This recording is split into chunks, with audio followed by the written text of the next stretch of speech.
Could you please I looked up identify yourself? I can talk. I'm going to talk to you and tell you what we found, or we can just leave if you're not going to listen.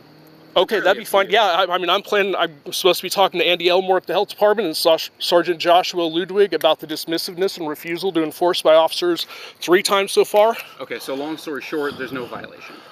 We looked up the ordinance. We were able to find this one. This is the ordinance that we were able to find. It refers specifically to vicious dogs. That's the only thing we could find about muzzles. Now, in order for a dog to be vicious, it has to be declared vicious by, what was it, the city council? An examiner. That dog, very sweet. Had no issues with me walking up to it. Didn't bark at me. Didn't try to bite me. Let me pet it. Was very calm. So he's on a leash. He's on a harness. Does not need to be muzzled by the statute of the law because it's not a vicious dog. Does that make sense? Animal control told me that all pit bull or pit bull mixes have to be muzzled, and otherwise it's a violation of the law, and I have the email. I need you to identify yourself because I definitely am going to be reporting this to Andy Elmore and Sergeant Joshua Ludwig. Absolutely do that. My name is Officer Clonch. My badge number is 2069. And yours again, please. I'm Officer Kwong, 2076. Thank you. Thank you for listening to me, the first person who has in the last 4 times this has happened. What about unleashed dogs? It wasn't unleashed. But what about unleashed dogs? The last time I called, they refused to enforce an unleashed dog law. So we were not there for the last one. Right. We'll play the whataboutism. Could I get your name and number too, please?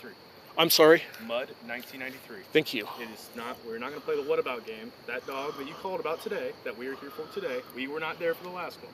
So we're not going to play the what happened last time or what may or may not have happened.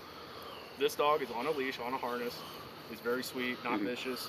And in order to be declared a vicious dog, it has to go through that channel and be declared a vicious dog by an examiner and not subject to euthanization. So, and that's the statute. If you want to look it up under the city ordinances, it's Municipal Code Library, and you search for Springfield, Missouri. And you can search that. Oh, I've got a copy of it. And I've discussed it with animal control, and they told me if this happens again that it is a violation. I don't know what animal control. We're not animal control.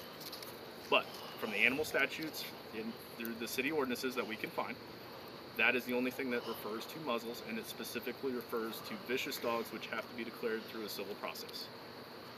Which we are not the examiner that makes that determination. And that dog did not bark at us. Okay, well, I will definitely be moving for the second time in 1 year now because of dog law violations and the refusal of animal control and law enforcement to provide me with those services. I'm not saying you have to move. Oh, I'm telling you I am. The reason I moved here was because of this from Joplin, and now that it's happening again. I would not chase people down. Animal control told me I had to. Sir, I'm telling you, do not chase people down just because they have a dog. That is a good way to escalate a situation and cause something else. I wasn't chasing them down. Okay. So how do we go from Campbell and Elm to State where we're at now? I stayed a block away. Animal control told me. Intentionally following someone. Animal control told me I had to. Sir, you have a good night. Animal control told me I had to determine the identity and address and record them and call 911 and get an officer to see it, and it would be enforced.